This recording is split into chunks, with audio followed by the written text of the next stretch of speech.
Seigneur, ta parole est grande, elle demeure à jamais. Ta parole est infaillible, rien ne peut la Bienvenue, chers supprimer. spectateurs, et bienvenue à tous nos spectateurs dans le monde entier pour un nouvel épisode de l'émission d'études quotidiennes télévisées Toute la Bible. Dans notre étude de la première épître aux Thessaloniciens, on en était à la dernière partie du chapitre 5, et donc c'est le dernier épisode de la première épître aux Thessaloniciens. Aujourd'hui, on étudie les versets du 12 au 28. En effet, on avait parlé dans l'épisode précédent de ce qu'on appelle Jour du Seigneur qui concerne le calendrier de Dieu pour la terre, et on a vu aussi qu'il y avait une différence entre le jour de l'homme, le jour du Seigneur Jésus ou jour de Jésus-Christ, et enfin le jour de Dieu. De même, on a su que le jour de l'homme, c'est celui qu'on vit actuellement où l'homme règne en Seigneur, opprimant ses frères et où l'Église séjourne dans le monde. Mais le jour de Jésus-Christ ou jour du Seigneur Jésus, c'est celui où les croyants comparaîtront devant le trône du Christ au ciel afin de recevoir les récompenses bien méritées pour avoir servi le Seigneur. Puis le jour du Seigneur qui viendra comme procédure de jugement en milieu de semaine de la grande tribulation après l'enlèvement et se prolongera jusqu'au jugement des vivants en fin de semaine. Puis viendra le royaume millénaire et à sa fin les cieux et la terre passeront. Et commencera le jour éternel de Dieu par un nouveau ciel et une nouvelle terre. Voici le tabernacle de Dieu parmi les hommes. Tout cela, c'est bien de le connaître afin de savoir où on se dirige et ce que nous réserve l'avenir. Mais d'abord, permettez-moi d'accueillir les serviteurs du Seigneur qui nous honorent de leur présence, frère Elia Issa et frère Isaac Elia. Soyez les bienvenus. Merci pareillement. Bienvenue aussi à notre cher public, bienvenue à vous tous. J'espère que vous vous joindrez à nous, ouvrez votre Bible, rédigez vos questions et toutes les interrogations qui vous préoccupent, puis envoyez-les par courriel et nous tenterons d'y répondre. Quelques instants et on commence.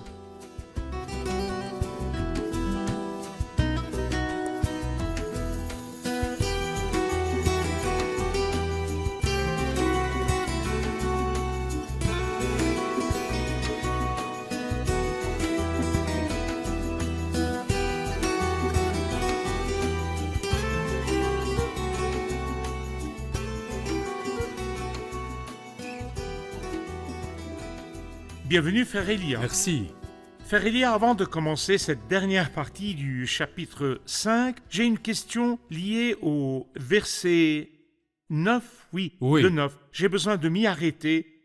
Il dit, en effet, Dieu ne nous a pas destinés à la colère, mais à la possession du salut par notre Seigneur Jésus-Christ. Il parle donc d'un jour de colère et de jugement. Mais après, il dit que Dieu ne nous a pas destinés à la colère. Où sont les garanties ici pour assurer les croyants? En fait, que tout soit clair.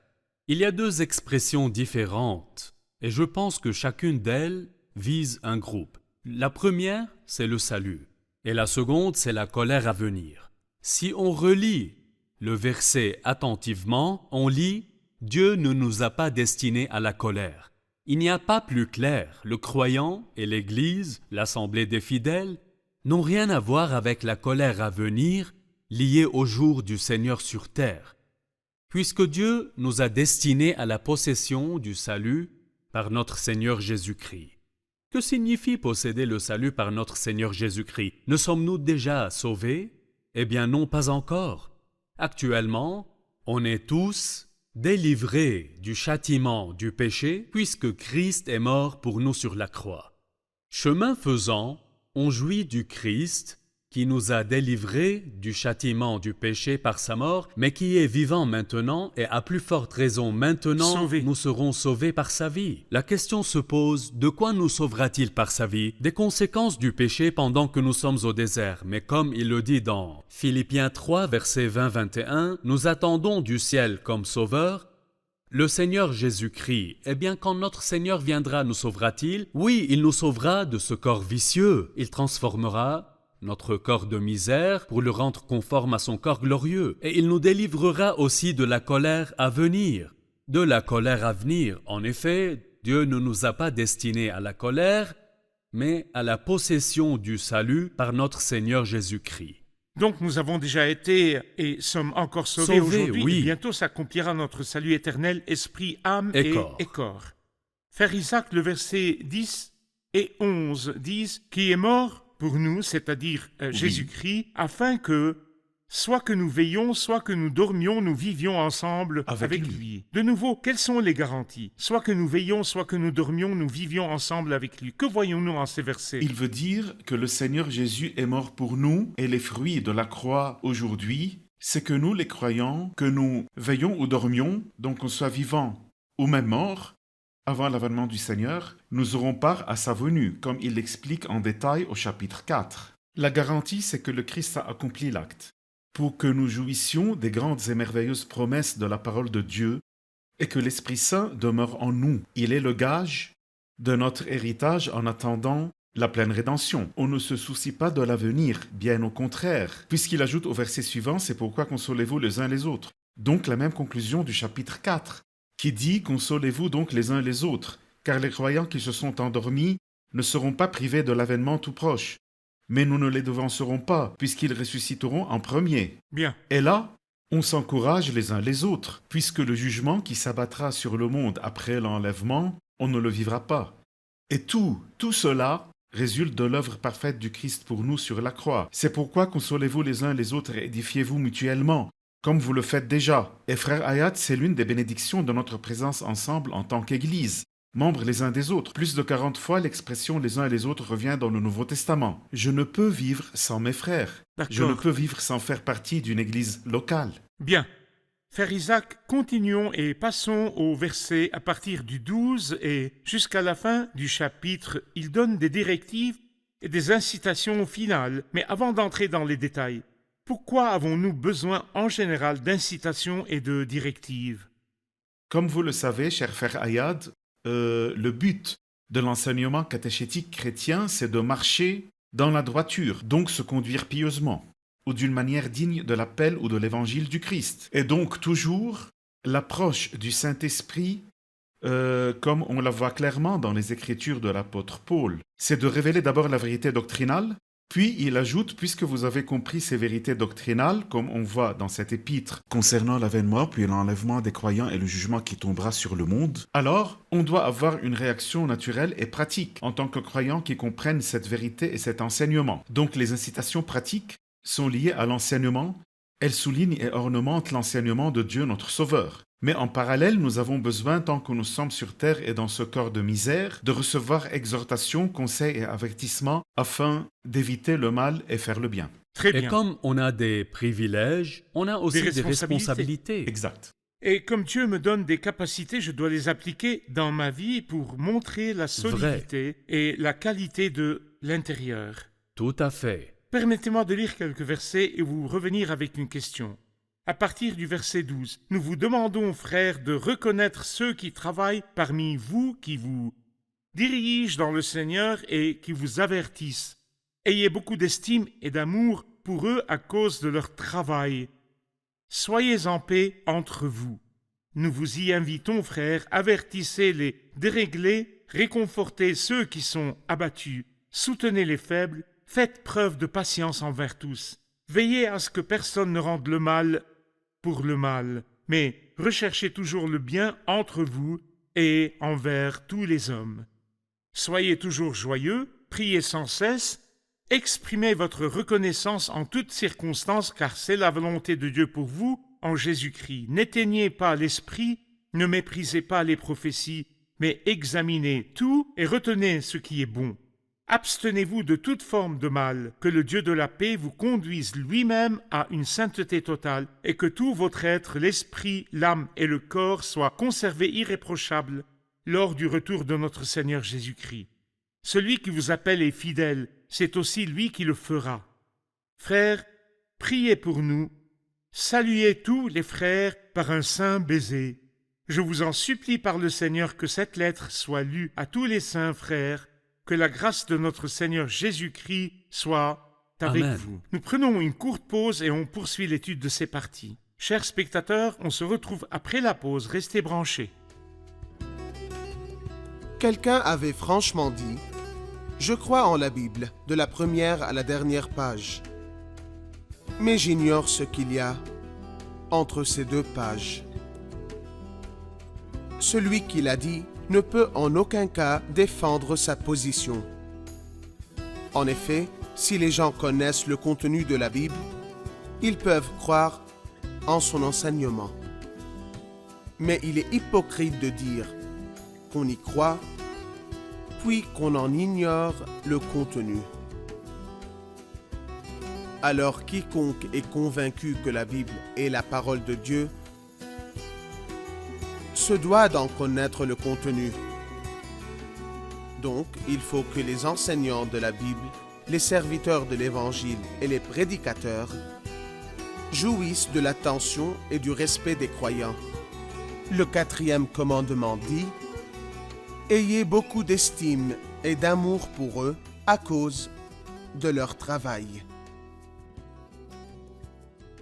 Nous revoilà, chers spectateurs, pour poursuivre l'étude du dernier chapitre de 1 Thessaloniciens. Frère Isaac, les versets que je viens de lire, à partir des versets 12 et 13, disent « Reconnaître ceux qui travaillent parmi vous et qui vous dirigent. » De qui parle-t-il ici? Et cette reconnaissance, à qui l'offre-t-on? Comme vous l'aviez mentionné, à partir du verset 12, il donne toute une série d'incitations. L'un des interprètes avait dit 3 incitations dans l'introduction, 3 dans la conclusion et 12 au milieu. Ce sont de courtes phrases concises.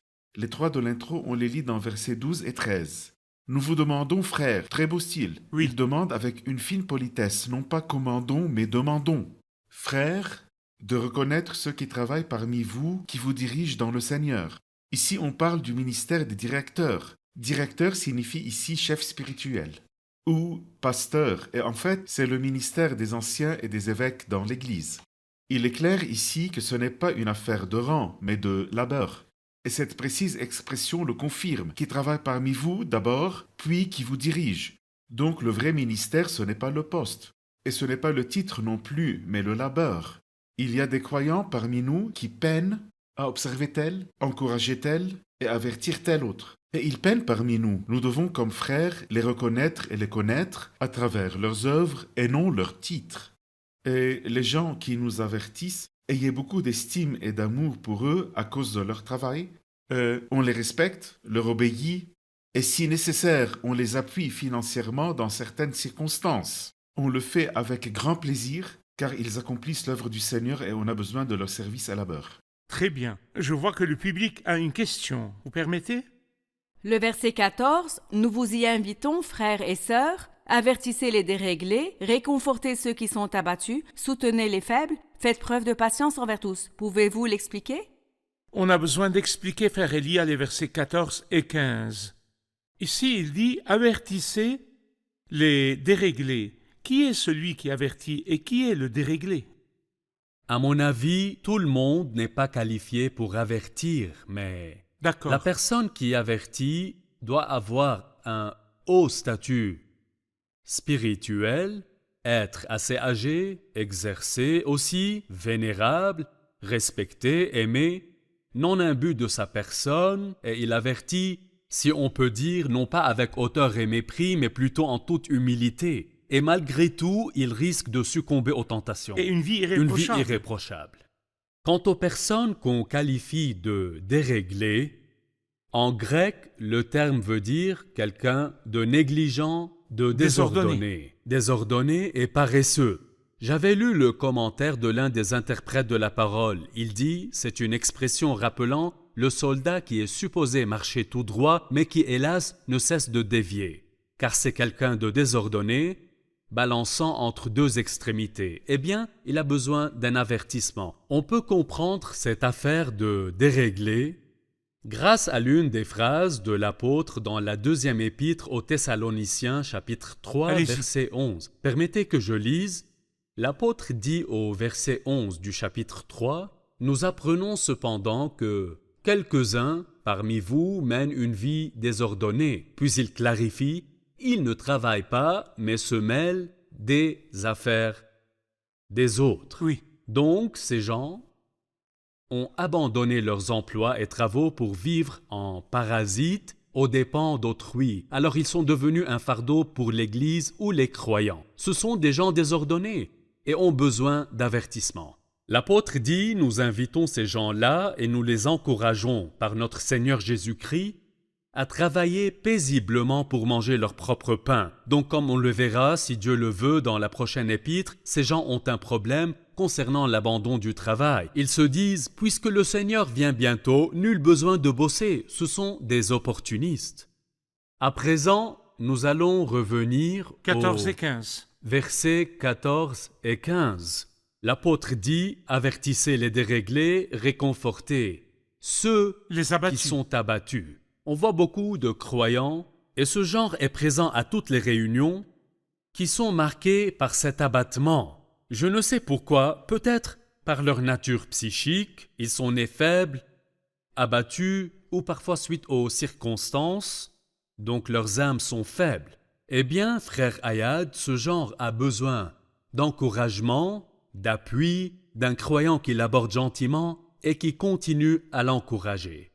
Puis on lit une seconde incitation, soutenez les faibles. Soutenez les faibles. Ici, je pense que la faiblesse n'est pas celle résultant du péché, mais plutôt celle d'une personne Vulnérable. fragile ou quelqu'un qui ne connaît pas vraiment la parole de Dieu. Donc, faible dans la foi comme on lit dans Romains 14, verset 1. Quant à celui qui est faible dans la foi, accueillez-le sans discuter ses opinions. Ici, faible dans la foi veut dire qu'il n'a pas conscience des facultés qu'il possède. Est-ce qu'on casse une telle personne? Non, il faut la soutenir et l'encourager. Puis il dit, faites Envers preuve de tous. patience envers tous, donc restez patient avec tout le monde.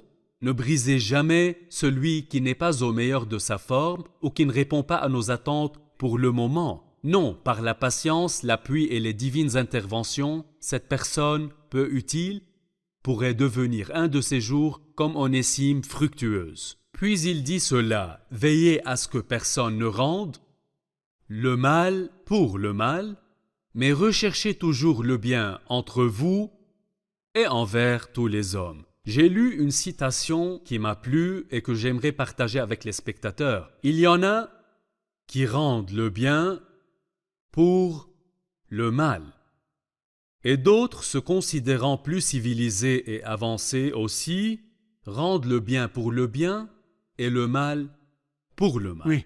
Cependant, le christianisme est bien plus noble, puisque la Bible nous dit de ne point rendre le mal pour le mal, mais de rendre le bien pour tout mal. Et ce genre de commandement remplit Si ton toute ennemi la a faim, Bible. donne-lui à manger. S'il a Ne soif, te laisse donne-lui à pas boire. vaincre par le mal, mais sois vainqueur du mal par le bien. Le croyant s'arme de l'intention de pardonner et faire le bien envers tous.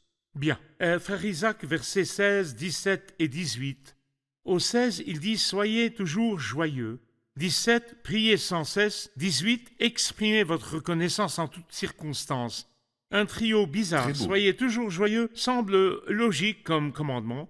Et de même prier sans cesse, peut-être qu'on prie en excès parfois ou on ne prie pas du tout. Mais il dit aussi exprimez votre reconnaissance en toutes circonstances. Comment se réjouir malgré les soucis du monde? Comment remercier au milieu de toutes ces afflictions? Comment être joyeux en toutes circonstances? Être reconnaissant pour tout en tout temps? Donnez-nous la clé. La clé de ce soyez toujours joyeux, on la trouve dans cette même épître au chapitre 1er. Quand il dit aux frères, en accueillant la parole au milieu de grandes difficultés avec la joie du Saint-Esprit.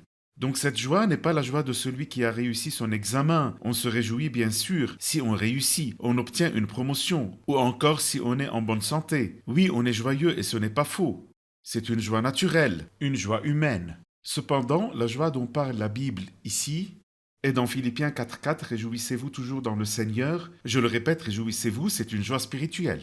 La joie spirituelle ne dépend pas des circonstances, mais elle existe malgré toutes les circonstances. Joie parce que j'ai reçu le Seigneur, et je sais que malgré mes dures circonstances, Dieu retira ce qui se mange de celui qui mange. Votre commentaire sur prier sans cesse et exprimer votre reconnaissance en toutes circonstances. Prier sans cesse ne signifie pas ici que je dois rester à genoux 24 heures sur 24, mais c'est plutôt l'esprit de prière. L'état du cœur. Le cœur qui est élevé vers le Seigneur, comme Néhémie par exemple, qui éleva son cœur quand il était devant le roi. Et Dieu lui donna les paroles et la grâce nécessaires. Donc le priant, c'est celui qui, à longueur de journée, s'appuie sur le Seigneur et se confie dans le Seigneur. Il adore le Seigneur. Mais c'est fort à certains moments de la journée. Entre dans ta chambre, ferme ta porte et prie ton Père qui est présent dans le secret. Comme Correct. pour les saints. Correct. Hébreux chapitre 4. Approchons-nous donc avec assurance du trône de la grâce afin d'obtenir compassion et de trouver grâce pour être secourus au moment opportun. Mais ce ne signifie pas pour autant que le reste du jour j'abandonne Dieu. Exprimez votre reconnaissance en toutes circonstances. On le fait spirituellement. C'est-à-dire, je sais que Dieu est le souverain de ma vie et que parfois il permet des choses qui me plaisent. Et je l'en remercie. Mais des fois, il peut permettre des choses amères ou que je n'aime pas. Pourtant, je l'en remercie aussi, puisque je sais que tout s'inscrit dans le cadre du sage dessein qui conduira en fin de compte à la gloire du Christ et davantage de service. Ce sont des choses que je n'aperçois pas au même moment, mais par ma foi, je suis convaincu que Dieu n'a jamais tort. Car c'est la volonté de Dieu pour vous en Jésus-Christ. Une question du public et on poursuit notre discussion. Avez-vous une question ?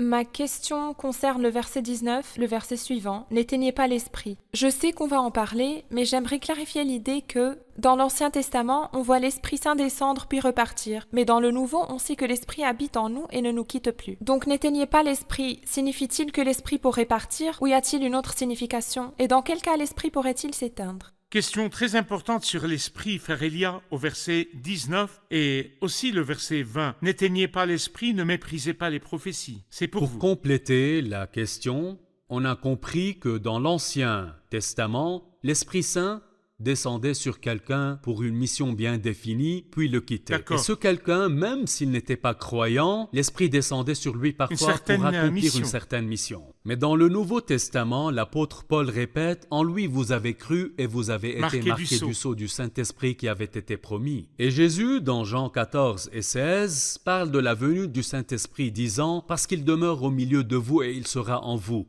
L'Esprit Saint ne peut quitter le croyant. » Le fait d'éteindre l'esprit est quelque peu lié à notre présence aux réunions ou au ministère. Quand je suis là et que l'Esprit Saint me souffle de faire quelque chose et que je n'obéis pas, je suis en train d'éteindre l'esprit.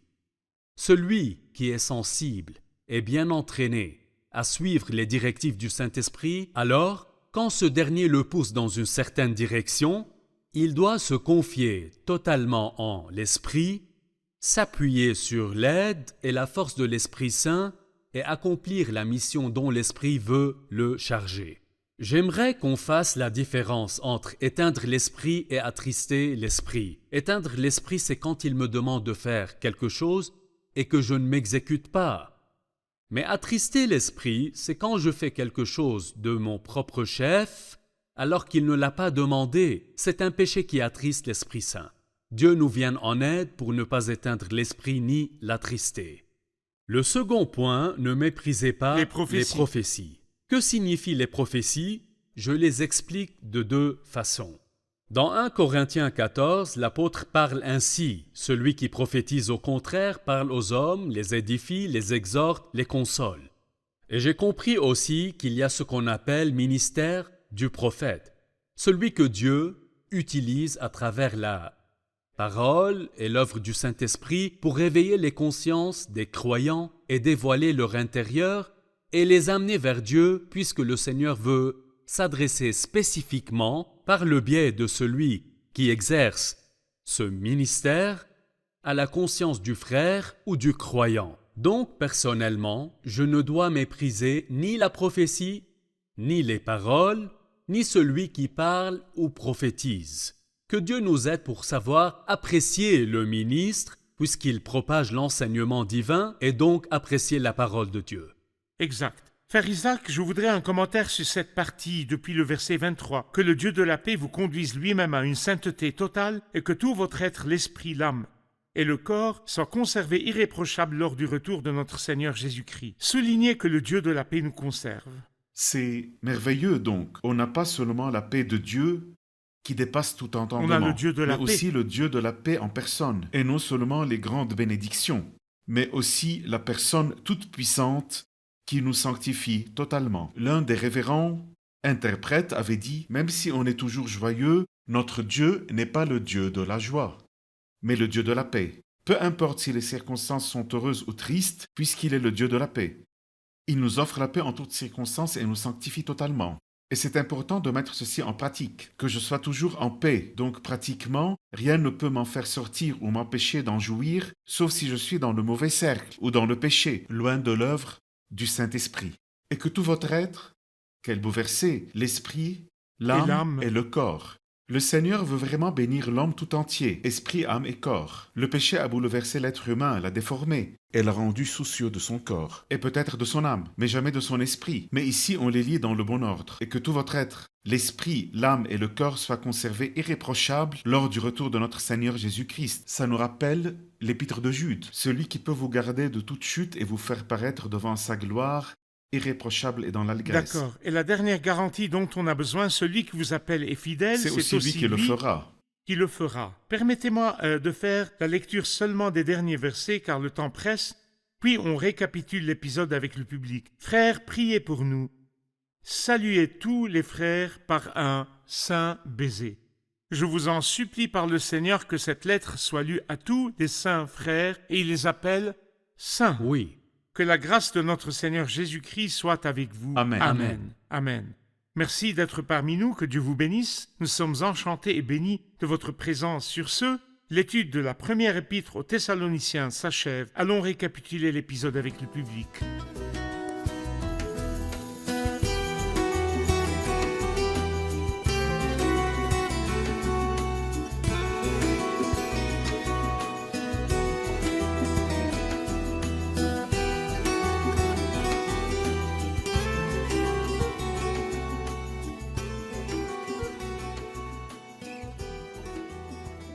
On en a fini avec 1 Thessaloniciens, mais j'aimerais savoir si quelqu'un en a tiré des motivations, soit de l'épisode d'aujourd'hui ou l'un des précédents sur cette même épître. Ce qui m'a attiré l'attention, c'est le point qu'on a abordé au début des versets, surtout le 9, sur la notion du salut. Beaucoup de gens confondent ces notions avec d'autres comme le salut et la rédemption. Mais notre salut a déjà eu lieu, mais n'est pas encore accompli, car le Seigneur, quand il viendra, nous délivrera de ce corps vicieux. C'est un point qui m'a vraiment touché. Très bien. Franchement, j'ai aimé le verset 9 qui dit « En effet, Dieu ne nous a pas destinés à la colère, mais à la possession du salut par notre Seigneur Jésus-Christ, qui est mort pour nous afin que soit que nous veillions, soit que nous dormions, nous vivions ensemble avec lui. Donc, même si je m'endors à un certain moment, mon salut ne dépend pas de moi, mais de la parfaite œuvre rédemptrice du Christ pour moi, ce qui me rassure le cœur et me soutient dans les moments de faiblesse. » Amen. J'ai longtemps cru que le verset « Prier sans cesse » ne concerne que certains gens consacrés, et travail et maison, pour se consacrer à la prière. Mais je sais maintenant que c'est la prière du cœur, donc au travail ou à la maison, ou même dans les transports publics, je reste en connexion avec Dieu. Merci bien, que Dieu vous bénisse.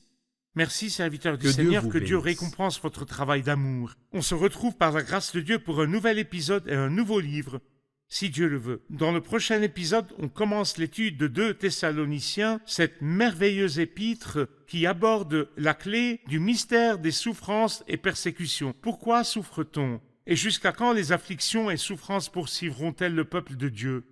À bientôt pour un nouvel épisode, que le Seigneur soit avec vous.